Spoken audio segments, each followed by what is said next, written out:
Mərkəzi Asiya bozqırlarında bu insanlarla başlayan köçlər dünya tarixini kökündən dəyişəcək və tarixin gedişatına silinməz izlər buraxacaqdı. Qədim dünyanın ən böyük imperiyasını quracaq, Assuriyanın çöküşünə səbəb olacaq və qədim Yunanların qorxulu yuxusuna çevriləcəkdi bu insanlar, İranlılar. Bu gün Qərbin düşməninə çevrilən İranlılar əslində Avropa xalqları ilə ortaq köklərə sahibdilər. Fars, Kürd və Talış kimi İran dilli xalqlar İngilis, Alman və Rus kimi xalqların uzaq qohumlarıdır. İlk baxışda bu qəribə səslənə bilər. Amma bu videoda İranlıların hardan gəldiyini və necə formalaşdığını araşdırarkən bu qaranlıq suallara da aydınlıq gətirəcəyik. Eyni zamanda onların dillərinin necə inkişaf etdiyini və hətta mümkün genetik izlərini də nəzərdən keçirəcəyik. İlk öncə ən əsas sualdan başlamalıyıq. İranlılar kimdir? Bu gün İranlı anlayışı dünyada, eləcə də Azərbaycanda tez-tez yanlış başa düşülür. Çoxları bu termini yalnız farslarla eyniləşdirir. Bəziləri isə haqlı olaraq bunu müasir siyasi kimlik kimi qəbul edir. Yəni İran dövlətində yaşayan hər kəsi etnik mənsubiyyətindən asılı olmayaraq İranlı adlandırır. Halbuki tarix və dilçilik baxımından İranlı anlayışının mənası daha fərqli və daha qədimdir. Əslində İranlı termini son Tunc dövründə formalaşmış və eyni dil qrupuna aid olan insanları ifadə edir. Bu insanlar farsların, kürdlərin, talışların, osetinlərin və daha bir çox qrupların dil və mədəni əcdadları hesab olunur. Yəni burada söhbət konkret bir millətdən yox, ortaq dil kökünə və müəyyən mədəni xüsusiyyətlərə sahib geniş bir xalqlar qrupundan gedir. Bu baxımdan İranlı anlayışı həm coğrafiyadan, həm də müasir milli kimlikdən daha geniş və daha dərin bir məna daşıyır. Qədim İran dünyası təkcə bu gün tanıdığımız İran xalqları ilə məhdudlaşmırdı. Tarixdə adlarını tez-tez eşitdiyimiz skiflər, kimmerlər və sarmatlar kimi köçəri xalqlar da İran dilli idilər. İranlıların mənşəyini və kimliyini anlamaq üçün tez-tez rast gəldiyimiz və tarix boyu ən çox təhrif olunan anlayışlardan birinə, Aryan sözünə diqqət ayırmalıyıq. Həm İranlılar, həm də Hind-Arilər özlərini Arya, yəni Arya olaraq adlandırırdı. Veda mətnlərində Aryavarta, yəni Arilərin yurdu anlayışı var. Eyni şəkildə Avesta mətnlərində Aryanem Vayecah ifadəsinə rast gəlirik. Bu da Arilərin yayıldığı ilkin coğrafiyanı təsvir edir. Əhəmənilər dövrünə aid kitabələrdə də Arya ifadəsi mövcuddur. Bu anlayışlar bizə göstərir ki, Ari, İranlılar və Hind-Arilərin ayrılmasından əvvəlki ortaq kimliyi, dili və mədəniyyəti ifadə edirdi. Lakin bu anlayışın taleyi sonradan dəyişdi. Aryan sözü 19-cu əsrdən etibarən tamamilə fərqli istiqamətlərə çəkildi. İlk öncə bəzi Avropa alimləri tərəfindən proto-Hind-Avropalıları təsvir etmək üçün istifadə olunmağa başladı. Daha sonra Arilik bir irq kimi təqdim edildi və Hind-Avropa xalqları digər insan qruplarından üstün hesab olunmağa başladı. Bu ideyalar zamanla, xüsusilə nasist Almaniyası dövründə daha da radikallaşaraq irqçi ideologiyanın əsas sütunlarından birinə çevrildi və hətta dar mənada yalnız almanları ifadə etmək üçün istifadə edildi. Halbuki bu yanaşma həm tarixi, həm də elmi baxımdan səhv idi. Bununla belə, Aryan sözünün Hind-Avropa mənşəli olub, nəciblik mənası daşıdığını göstərən bəzi dilçi əsaslar var. Əvvəllər İrlandiyanın etimologiyasını da eynilə İran sözü kimi Aryan ifadəsi ilə bağlamağa çalışan nəzəriyyələr irəli sürülmüşdü. Lakin bu yanaşma artıq doğru hesab edilmir. Buna baxmayaraq, qədim İrland dilində Arya ifadəsi mövcuddur ki, bu da azad insan, başçı və ya əsilzadə mənasını verir. Eyni məna proto-German dilində Aryas formasında da mövcud idi. Bu sözlərin isə daha qədim proto-Hind-Avropa dilindəki Herios sözündən gəldiyi düşünülür. Dilçilik tədqiqatları İran dillərinin İngilis, fransız, alman və rus kimi Avropa dilləri ilə ortaq mənşədən gəldiyini çoxdan təsdiq edib. Müasir fars dili ilə İngilis dili arasında hələ də çox açıq oxşarlıqlar qalmaqdadır. Məsələn, madar, pedar, baradar, doxtar, setare, nov. İran dillərinin daxil olduğu Hind-İran qolu Hind-Avropa dil ailəsinin ən böyük və ən geniş yayılmış qollarından biridir. Bu qola yalnız İran dilləri yox, eyni zamanda Hind-Ari dilləri, məsələn Hind və Urdu kimi dillər də daxildir. Yəni ki, İran dilli xalqlara dil baxımından ən yaxın qohum xalqlar Hindistan, Pakistan və Banqladeş kimi ölkədə yaşayan xalqlardır. İran dilləri Qərbi və Şərqi İran dilləri olaraq iki əsas budağa ayrılır. Avesta dili isə bu bölgünün istisnasıdır. O, bu iki qoldan heç birinə aid olmayan yeganə İran dilidir. Qərbi İran dillərinə Fars, Kürd, Talış, Tat, Lur və Bəluç kimi dilləri nümunə göstərə bilərik. Hətta artıq mövcud olmayan qədim Midiya və Azəri dilləri də Qərbi İran dillərinə aiddir. Şərqi İran dilləri isə daha çox qədim İran dilli xalqların dili olmasına görə fərqlənir. Məsələn, Soq dili, eləcə də Skif, Sak və Sarmatların vaxtilə danışdıqları dillər Şərqi İran dilləri qrupuna aid idi. Günümüzdə bu qrupa aid edilən ən böyük dillərə isə Paştun və Osetin dillərini misal göstərə bilərik. Bu arada, əgər belə videoların davamlı olmasını istəyirsinizsə, dəstəyinizi Ko-fi hesabımızdan və ya elə videonun altındakı təşəkkürlər düyməsindən istifadə edərək göstərə bilərsiniz. Bu, mənə bu cür mövzuları daha dərindən araşdırmağa və davam etdirməyə imkan yaradır. İndi isə əsas mövzumuza qayıdaq. İran dillərinin Avropa dilləri ilə qohum olmasının səbəbini və İranlıların necə formalaşdığını daha dərindən anlamaq üçün biz bir qədər daha geriyə, Hind-Avropa dil ailəsinin mənşəyinə baxmalıyıq. Bu dillərin hamısı çox qədim dövrdə mövcud olmuş ortaq bir dildən, Proto-Hind-Avropa dilindən törəmişdi. Bu ortaq dili danışan icmaların harda yaşadığı uzun müddət müzakirə mövzusu olsa da, son genetik və arxeoloji tədqiqatlar onların əsasən Pont çöllərində, Xəzər və Qara dəniz arasında yaşadığını göstərir. Bu insanlar Yamnaya mədəniyyəti ilə əlaqələndirilir. Yamnaya insanları çevik, köçəri maldar həyat tərzinə malik və geniş coğrafiyalara yayılmağa qadir icmalar idi.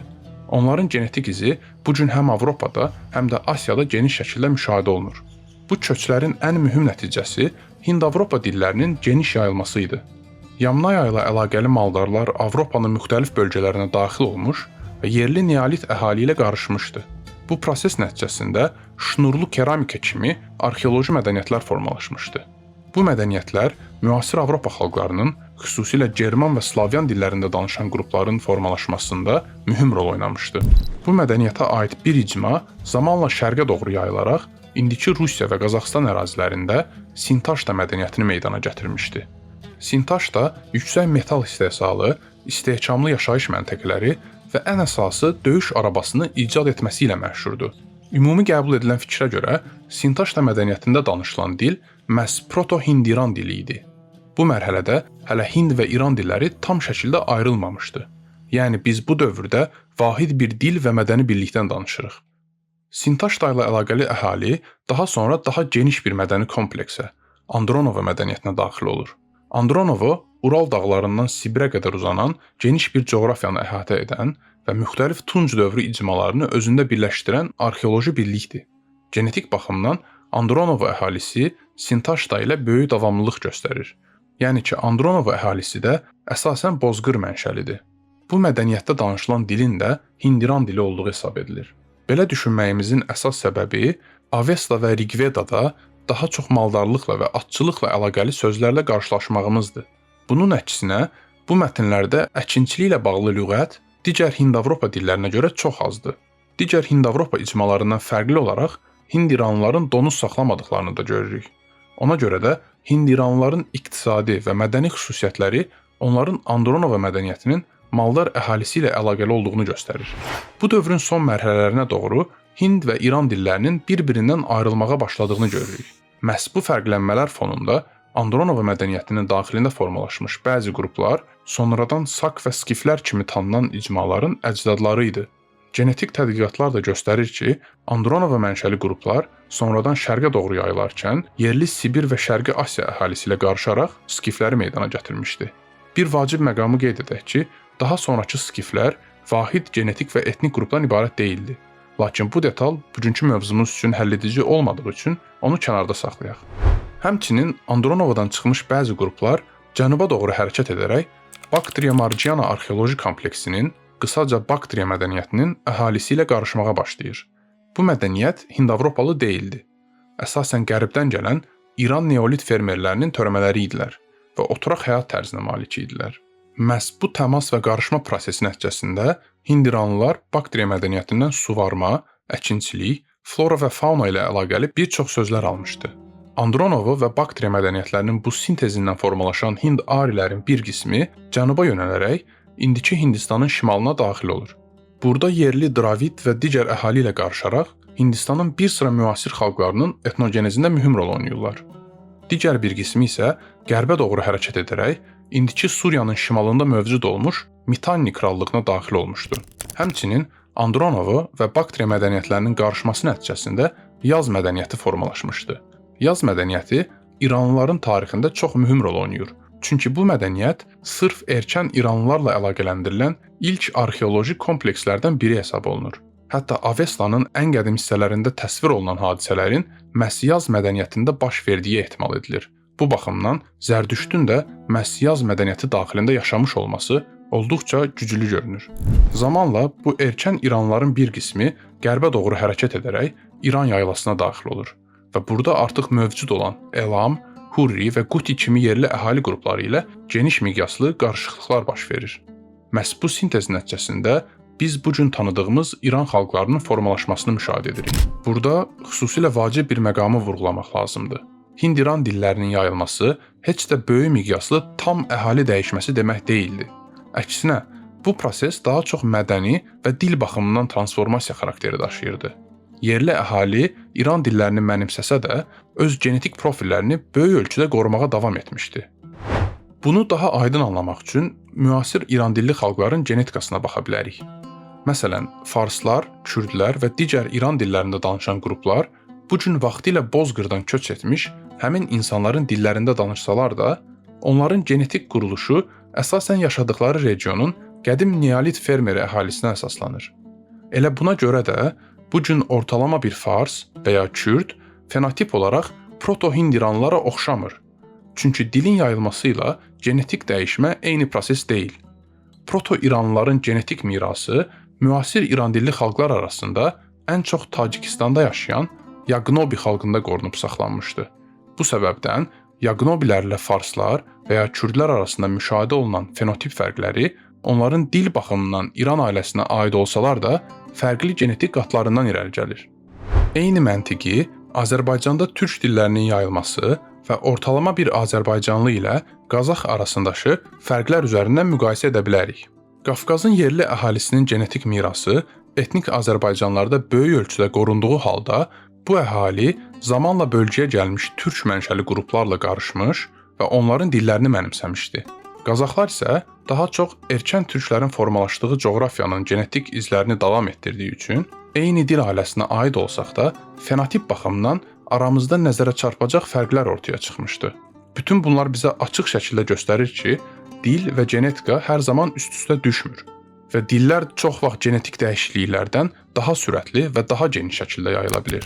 İranlılar ilk dəfə Hind-Avropa mənşəli olmayan Urartulular, Assuriyalılar və Elamlıların şimalında və şərqində müşahidə olunduğuna görə, onların İran yaylasına ən çox ehtimal olunan istiqaməti şimal-şərq hesab olunur. Qərbi İran dillərində danışan qrupların yazılı tarix səhnəsinə çıxışı eramızdan əvvəl 9-cu əsrin ortalarına təsadüf edir. Bu dövrün Assuriya mətnlərində Midiyalılar İsfahan ətrafında, farslar isə Kirmanşahın şimal-qərbində qeyd olunur. Farslardan fərqli olaraq Midiyalılar bizə heç bir yazılı nümunə qoymasalar da, Herodot onların Aryan adlandırıldığını yazır. Herodota görə daha sonra Yunan mifologiyasındakı cadugər Medeyanın onların yanına gəlməsi ilə onlar adlarını dəyişib Midiyalı edir. Herodot buna oxşar bir iddianı farslar üçün də edir. Herodota görə farsların adının fars olmasının səbəbi Yunan mifologiyasındakı Perseusla əlaqəlidir. Bir müddət Assuriya imperiyası tərkibində qaldıqdan sonra Midiya tayfaları birləşərək və Babilistanla ittifaq quraraq Assuriyanı süquta uğratdılar. Midiya krallığı ən güclü dövründə İran, Şərqi Anadolu və Baktriyanı əhatə edirdi. Lakin bu üstünlük uzun çəkmədi. Eramızdan əvvəl 550-ci ildə 2-ci Kirin başçılıq etdiyi farslar son Midiya hökmdarı Astiaqı məğlub edərək Əhəmənilər imperiyasını qurdu. Əhəmənilər qısa müddətdə qədim dünyanın ən böyük imperiyasına çevrildi. Lidiya və Babilistan kimi güclü dövlətləri fəth edərək imperiyanın sərhədlərini Anadoludan Mərkəzi Asiyaya qədər genişləndirdi. Onun varisləri xüsusilə 1-ci Dara dövründə imperiya inzibati cəhətdən möhkəmləndirildi, satraplıqlar sistemi quruldu və ərazilər Hindistandan Misrə qədər uzandı. Lakin eramızdan əvvəl 4-cü əsrdə imperiya zəifləməyə başladı və nəhayət Böyük İskəndər tərəfindən məğlub edilərək süqut etdi. Bütün bunlar olarkən Şərqi İranlılar da boş durmamışdı. Hətta Midiyalılarla ittifaq quraraq Assuriyanın süqutuna töhfə vermişdilər. Bəli, söhbət skiflərdən gedir. Onların Andronovada meydana gələn əcdadları Qərbi İranlıları formalaşdıran qruplardan fərqli olaraq İran yaylasına köç etməmiş, Avrasiya bozqırlarında qalaraq zamanla qərbə doğru köçərək Qara dəniz sahillərinə gedib çıxmışdılar. Skiflər o vaxta qədər keçilməz sayılan Qafqaz dağlarını aşaraq Qafqaza və yaxın şərqə basqınlar etmiş və Herodotun hesabına inansaq, 28 il boyunca bu bölgədə qorxu və xaos yaratmışdılar. Herodotun skiflərlə bağlı hesabatını Herodotun dilindən bir başqa videoda danışmışam. İstəyənlər buradan izləyə bilər. Yekunlaşdırarkən qeyd etmək lazımdır ki, İran dilli xalqlar bu gün də tarixi yayılma areallarında yaşamağa davam edirlər. Hal-hazırda İran dilləri 4 ölkədə rəsmi dövlət dili statusuna malikdir. Fars dili və onun müxtəlif dialektləri İran, Əfqanistan və Tacikistanda rəsmi dildir. Bundan əlavə, Kürd dili isə İraqda rəsmi statusa malikdir. Paştun dili isə Əfqanistanın rəsmi dillərindən biri olmaqla yanaşı, Pakistanın bəzi bölgələrində də geniş yayılmışdı. Bu video vasitəsilə İran dilli xalqların tarixinə və lingvistik müxtəlifliyinə nəzər saldıq. Ümid edirəm ki, bu məlumatlar sizə onların geniş yayılması və tarixi əhəmiyyəti haqqında daha aydın təsəvvür yaratdı. Hələlik.